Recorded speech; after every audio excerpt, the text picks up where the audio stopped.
Hello, everyone. Welcome back to 3.0. And hopefully, you're having a good week with all the things that are going on with 3. Everybody is very much curious of what's happening in the industry right now. And that's where we come in with our 3.0 podcast. So, today I have someone with me, and this guy, he has been hosting podcasts as well. His podcast name goes by the name of the Web3 podcast. You can also find him on Twitter. His user handle is in the description. So the name of today's guest is Caleb Wooders. Hello, Caleb. Hi, thank you very much. I'm delighted to be here. Same, Caleb. So how are you today? Are you doing good? Yeah, doing very well. It's a beautiful sunny day over here in the UK. And I don't know if you visited the UK before, but it's very rare that we get sun in this part of the world. So I'm in a very good mood. Ah, that's nice. That's a bright sunny day. That's good. So Caleb, if you could tell me about little about your background of what you do and your podcast as well.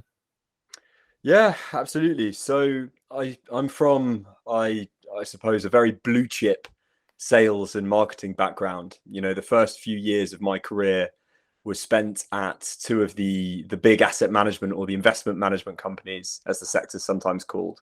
And I think it's fair to say that at that time, crypto was really in its infancy. You know, Bitcoin was still very much at the fringes of the mainstream. Ethereum was barely on most people's radars, and the whole space was really taken as a bit of a joke, I think, by most of the investment community, at least at Fidelity and later at JP Morgan, where I worked. I think crypto in general was considered too volatile. You know, the utility was unclear. Was crypto a replacement for fiat currency? Was it a store of value? Was it something else? And it was only really when I left JP Morgan to do my master's degree at the University of Cambridge back in 2019 that I first met a group of people that were really bullish on the space and really able to speak articulately on its potential and where it was headed beyond just being, a speculative asset class that you can possibly make or rather lose a quick buck on. And I think by that point in my life, I'd made the decision that I wanted to work in startups, and I was particularly passionate about joining a really early stage team and really just taking a product to market. So after I graduated, I joined an early stage VC backed startup called Nomio. I joined as their commercial director. And I was basically tasked with heading up their go to market proposition and building out their sales, marketing, and customer success teams as well. And at the same time, I was still really nerding out about Web3 to the extent that I started this podcast, the Web3 podcast. Very creative name for a Web3 podcast, but there you go.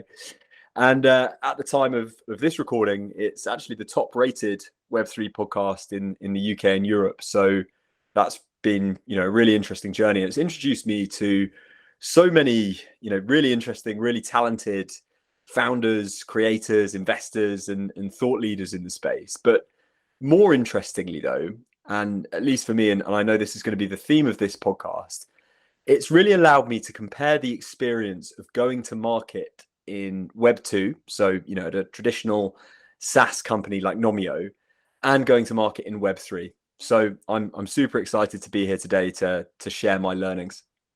That's great. That's good. That's a pretty good background, I would say, that you were from the early stages in this field. You had an interest. Hmm. Okay. So before we deep dive into the conversation of the marketing and everything, how would you differentiate the Web 2 and the Web 3? Like you just told that you work some in JP Morgan, I guess, and Yes. then you have an interest in Web 3. So how do you differentiate that? So I think the core tenets between Web 2 and Web 3 really relate to ownership. So in Web 2, you have these centralized platforms. So to use some social media examples, you can have Facebook, Twitter, Discord even. And they're free to use. They've got a great user interface and they provide, a number of benefits and features for their users. But because they're free, clearly these organizations need to make money in a certain way. So the user becomes the product, um, whether that's through advertising or another way of kind of utilizing the user, for example, percentage fees of every sale like you'd see with Etsy. I think where Web3 really differs is that it is, of course, a decentralized ecosystem, or it will be a fully decentralized ecosystem, when this vision has been realized. You know, the idea that no one can block you or deny you access to a service, it's not centralized like, you know, Twitter is, for example. And anyone who is on that network has permission to use the service. Permission isn't required in order to access these different parts of Web3, if you like. And I think the key thing as well is around ownership. So Web3 is facilitated by tokens, and that just opens up an entire new box of use cases from a user perspective that you don't really see in Web2. And I know we're going to go on to it to explore that in more detail in a second. Yes, for sure. So, as we know, that marketing in the Web 2 was majorly data driven, right? Confiscating the privacy of users. So, how is going to marketing going to play its role in Web 3 when there's no central storage, user data doesn't exist in one place? So I think that's a great question. And I think it's one that marketers really have their heads in the sand about right now. They're kind of pretending it's not happening. But the truth is, of course, it is. You know, there are a bunch of smart teams working on building a decentralized cloud, a decentralized version of AWS, really at enterprise scale. So if you want some examples of that, you can look at the guys over at Functionland, who I've had on the podcast, or Jonathan Schmuel of LF, who I've also had on the podcast. So this kind of, you know, this true decentralization on a server level really is happening, even though it hasn't truly happened yet. And I think a lot of marketers, digital marketers especially, have become really reliant, as you've just mentioned, on running very targeted ad campaigns on social platforms, and social platforms that can only produce these targeted ad campaigns through the level of data that they're able to collect, which you're not going to be able to see in Web3. So this is all going to change. It's going to be increasingly difficult for marketeers to see, you know, return on investment and ROI when users have so much more privacy. But I think it's also important to note what isn't going to change about marketing in Web3. You know, paid search is still going to be an important channel. Influencer marketing is still going to be a really important channel. Content creation is going to be more important than ever before. Social media management, community building, all of these fields are going to be more important than ever before. And I think they're all going to come to the forefront of the kind of marketing space in a very big way.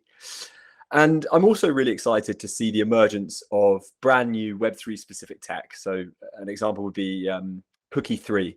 So Cookie 3 is a new project with a really smart team behind them who are basically building an analytics platform for Web3 that translates on-chain data into the behavioral profiles of individuals, similar to the way that it's done in Web2, but in a more, you know, anonymized fashion. So it'll be really interesting to see how marketers can utilize that sort of tech once it's been launched. Okay, that's great. For the project that you told, I haven't searched it, but I will soon after this podcast. I'll just go and have a look at that. Okay, so the unprecedented influx of data is is every marketer's dream, right? So by Mm-hmm. collecting as much as data from their target audience, marketers can craft better campaigns and offers that will entice and delight their customers. So how Web2 marketers are gonna cope up with a Web3? Any advice or suggestion that you could give? It's a question I get asked a lot. So yeah, I think for marketers who are looking to kind of upskill and adapt and really get ready for the arrival of Web3, the number one thing that they are going to need to learn how to do is to speak the language. You know, that means really knowing and understanding what Web3 is, you know, what core concepts are. So, you know, what's a DAO? What's a chain? How do DAOs make decisions? How does Discord work even? You know, it means really understanding the history of Web3 and this very unique culture that has developed around it over the kind of 10 plus years that Web3 has really been a thing. And I think this is really crucial because Web3 has its own lexicon. You know, individual communities within Web3 develop their own slang really quickly, as I'm sure you and all your listeners will know. And Yeah. you know, at least in my experience, it's blindingly obvious when someone is not Web3 native, or at least not Web3 fluent. You know, they use words like you know, wag me in the wrong context, and it just sounds fake. Yeah, yeah, And totally agree. yeah, yeah, and you know, on that point, as with everything, it will be the marketers that are able to adapt the fastest and change their tone and the way that they speak and their brand's voice if necessary, that will not just survive in Web3, but I think really have the potential to thrive in a way that they haven't before.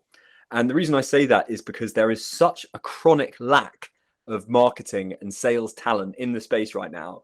And there is so much money chasing top performers that really those people that are going to be the first to the space are going to be the ones that really get to reap the rewards. Okay, that's quite an insight. So Web3 is still in its infancy stage, right? And Mm-hmm. till now, we've observed that marketing in Web3 is more focused towards community approach. To what extent does this approach is this approach applicable, and what do you believe would work in the going on further after 1 or 2 3 years in the Web3? Oh, you're completely right. Community building is absolutely crucial. And I think more so in Web3 than ever before. And that's not an exaggeration. You know, Web3 allows community members to profit from the success of a particular project or a particular token. And that in itself is unique. And at the moment, Web3 is still very new. So the passion and excitement that you have in a community that kind of builds itself around a new project is really amplified. You know, you have that kind of excitement that you've discovered something new and you found this community of like-minded people. So really all the benefits that you get of, kind of network effects are really amplified in Web3. Look at how I ended up on this podcast. You reached out to me on Twitter, we got talking. Yeah. And because we're both such enthusiasts about this space, I was delighted to join you on this podcast. So I think when it comes to community, if you're launching a new Web3 project, you need to be where your community is. So that means, or your future community is, I should say. So that means you need to be on Twitter. You need to have an open Discord. You need to have a Telegram. You need to be regularly speaking to and engaging your audience on a one-to-one level.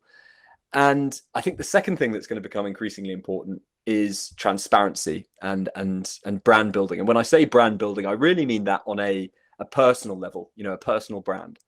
And I think the reason for that is because Web3 encourages pseudonymity or even anonymity. But if you're leading a project, then you and your team really need to be doxed, and you really need to dox yourselves, which means revealing who you are. Hmm. You need to reveal who you are. You need to reveal what your background is. And as a result, it kind of shows why you can be trusted. And I think that means building a Twitter presence and a LinkedIn presence. And the reason that's so important is because there are so many examples in this space of anonymous founders pulling the plug, or pulling the rug, I should say, out from underneath their projects and basically just running off with their investors' cash. Typically these are retail investors. They haven't got a huge amount of capital to put behind these projects. And perhaps they're more easily duped in some ways than institutional investors would be.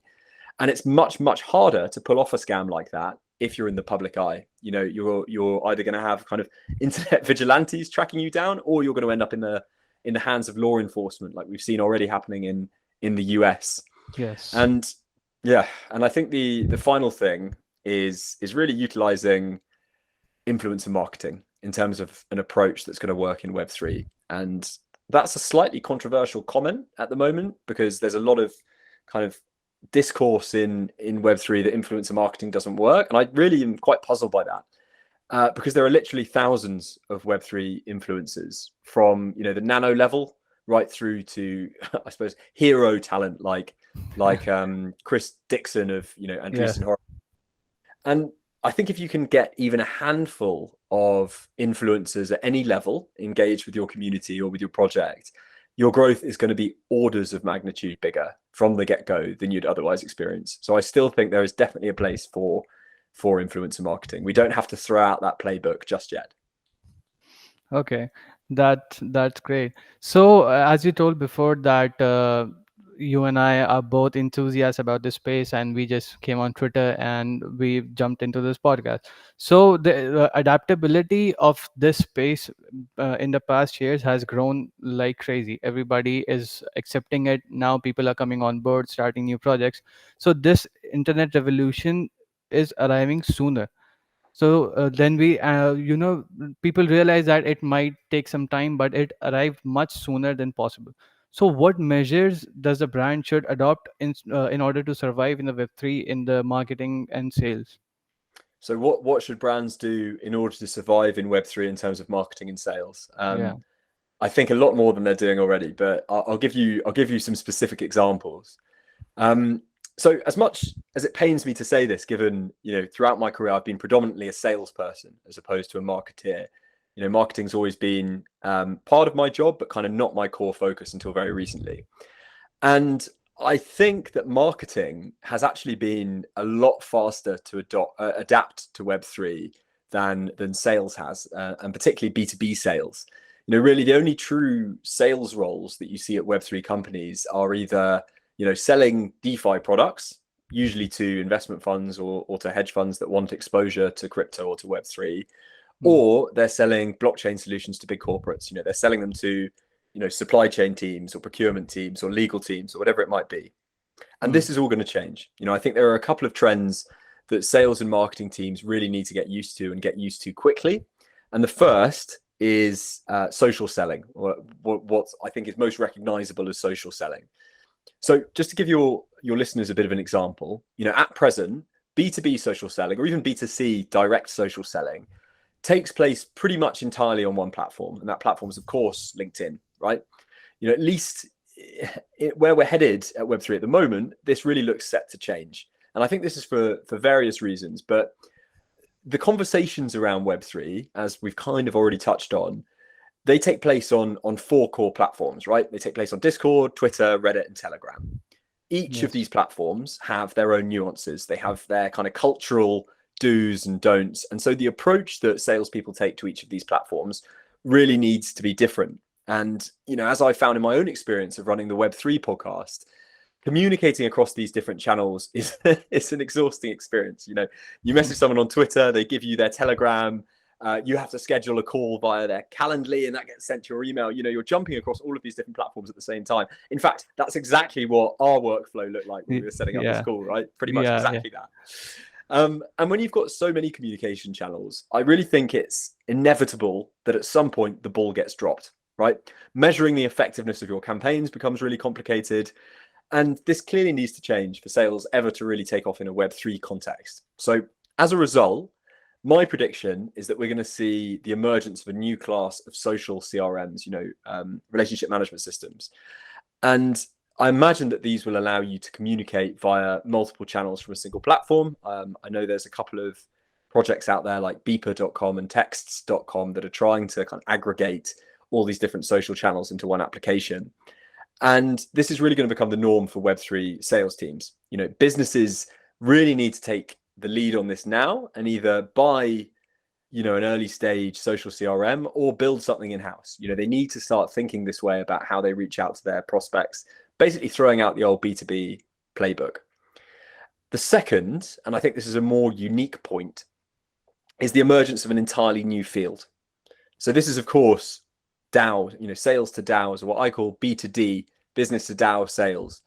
And I think this is really the most radical innovation that I've seen in the sales and marketing landscape. For your listeners that perhaps aren't familiar with the concept of DAOs, it simply stands for decentralized autonomous organizations. They're, in my view, perhaps the most striking element of the entire Web3 ecosystem. And basically what they are, they're internet-based organizations that are collectively owned and managed by their members. So they can be formed for all sorts of purposes, from, basically working as like a crypto index fund to a community that collects digital art or fights global warming. But the common theme is that these organizations bring together like-minded individuals from all over the world, from either from London or from Karachi, it doesn't matter. But the common theme is that they share a passion for a cause. And crucially, they are also run without a hierarchical management structure by pseudonymous or even totally anonymous users. So, there is no clear leader within these communities. Now, DAOs also have inbuilt treasuries, which are only accessible with the approval of their members. And the number of DAOs that have proliferated over the last 2 years have developed treasuries that are now worth, without exaggeration, hundreds of millions, if not billions of dollars. So that means that there is a huge amount of cash floating around within these organizations. And the businesses that serve that market the fastest are going to be the big winners here. So from a sales perspective, how do you go about selling to a DAO? Now, that's a really, really tough question, because without a central management team, you don't have a single decision maker. You don't have a single budget holder. So salespeople are going to have to adapt to this and get very, very used to a brand new way of selling. For a Web2 salesperson making the transition from a traditional SaaS business like Nomio into a business which sells to DAOs, the contrast is really, really stark. In Web2, salespeople like me are used to going on LinkedIn, finding likely prospects or decision makers at certain companies, and then reaching out to them via either a cold email or a cold phone call, right? In the kind of slightly anonymous or pseudonymous world of Web3, neither of these options are likely to be viable. So instead, salespeople are going to have to embed themselves within DAOs, really become part of these communities. They're going to have to contribute to conversations. They're going to have to build trust. They're going to have to familiarize themselves with, the key players, the governance structure, the culture even of each DAO. And in this environment, relationship building really is going to be more critical than ever before. Selling to multiple stakeholders at the same time has never been easy, even in Web2. And in the kind of fully transparent, decentralized world of the DAO, this is going to be more complex than ever before. I really can't emphasize that enough. It's also super exciting, in my view, because the business to DAO, B to DAO sales playbook really remains unwritten. And I think, the future of the ecosystem belongs to the companies that will write that playbook. Coming back to another question again, what are the existing challenges being faced by the Web3? As you told that you have been in this sector for a long time, and with your podcast, I've seen that you have been interacting with many, many other projects. So, do you know any problems that those people are facing in terms of development, UI, UX, adaptability, or even the cost of a person switching from Web2 to Web3? Yes, I think that's a great question.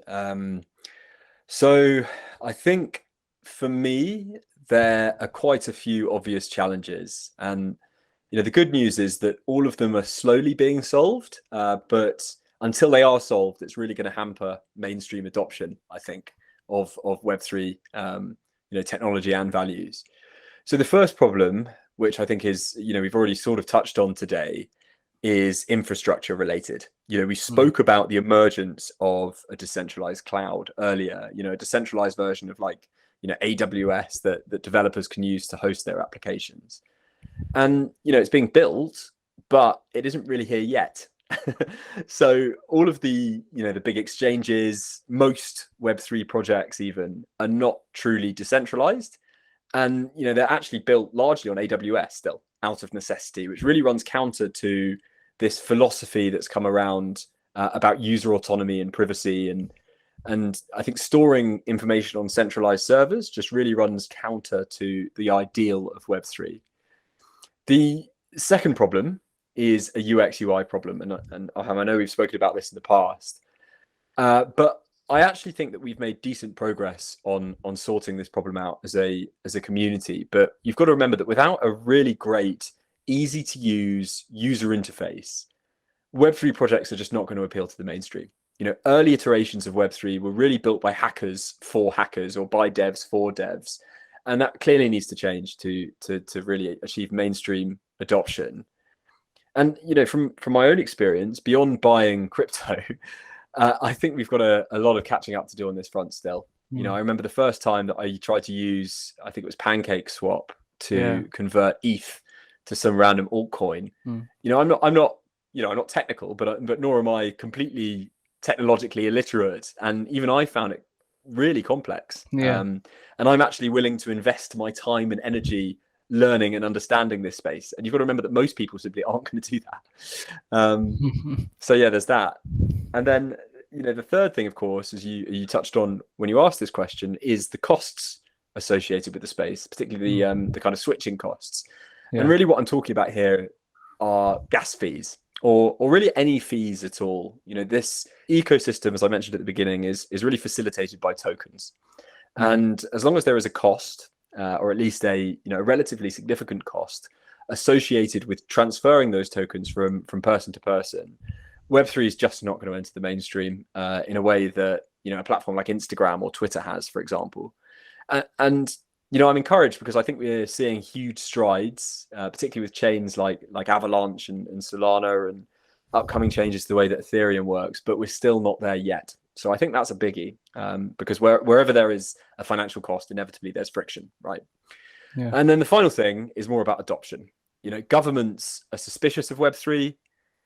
Most internet users either haven't heard of it or at least haven't started exploring it yet. So we need to make it accessible, and we need to educate your average internet users, I suppose.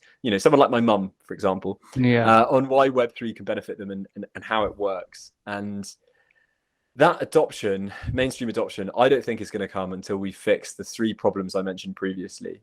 But as an ecosystem, inevitably we need critical mass, and I really believe that we will know that Web3 has arrived when we're using a platform without even knowing that it's built on Web3 tech.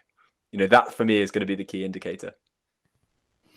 Okay, that's pretty great. So, Kerem, coming to the end, I would like you to give any suggestions, any recommendations that you could provide to the new beginners or the people who are currently working, just like me. I myself am working in this space for about 2 years in the marketing space of Web3.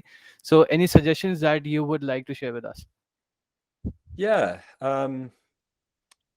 Yeah. Okay. So I think a really good place to start, which is a slightly a slightly unusual one for me to mention, is really understanding the philosophy behind Web3. And I think a good place to start with that objective in mind is to read two very foundational fiction books that were kind of published in the 80s and in the 90s. And the first is Ready Player One by Ernest Cline, and the Yes, second is Snow I've read that. Crash. You've read it. Oh, fantastic. And then you're probably familiar with the second in that case, which is Snow Yeah. Crash by Yes. Neil Yes. Yes. Stephenson. Yes. Awesome. I mean, both of them great reads, but it's crazy for me to think that between them, these two novels have informed, so much of the thinking around Web3, and its emphasis on privacy and libertarianism. And you can really see their influences everywhere. From just the idea of the metaverse all the way through to the art on the official Ethereum.org website. It really is incredible, and I don't think you can fully understand the kind of philosophy behind the space until you've read those two books. The second thing is to immerse yourself in podcasts like this one. My podcast is, of course, a great place to start as well, if I say so myself. But there are a ton of other great podcasts out there too. There's a fantastic podcast with Tim Ferriss, Naval Ravikant, and Chris Yeah. Dixon, which is kind of like an Yes. intro to the space. You've heard it, have you, Arham? Yeah, but Um, of course, whoever is in it, the Web3 space has heard it. exactly, but it's a great place to start, and I think it's definitely Yeah. worth a listen. And then the final piece of advice, and this sounds really obvious, but it really is worth doing, is to just check it out. The Web3 space is huge. From DAOs on every subject you can imagine, to learn to earn courses like Swallet, play to earn games like Axie Infinity, to different metaverses, to NFTs and collectible art or music, through to DeFi, decentralized finance. Honestly, no matter what your interest is, there will be a corner of Web3 that feels like a natural home for you, no matter how technical or otherwise, in my case, you might be. And that's really what I love about the space. There really is something for everyone. It's just about finding it. Okay, thank you for your suggestion, Kerem. That's a very, thing that people should know. And I myself, when started, read these two books and Tim Ferriss podcast. I went for Bankless DAO podcast and everything. So these are very important, yes, to be sure. Great. So thank you, Kerem, for joining us today. And I hope we collaborate again in the future for any topic that we can decide over on our Telegram group. And Absolutely. I'll also see you soon. Yeah, fantastic. See you soon. Look Okay, forward to it. okay, okay. Thank you, Caleb. Thank you so much.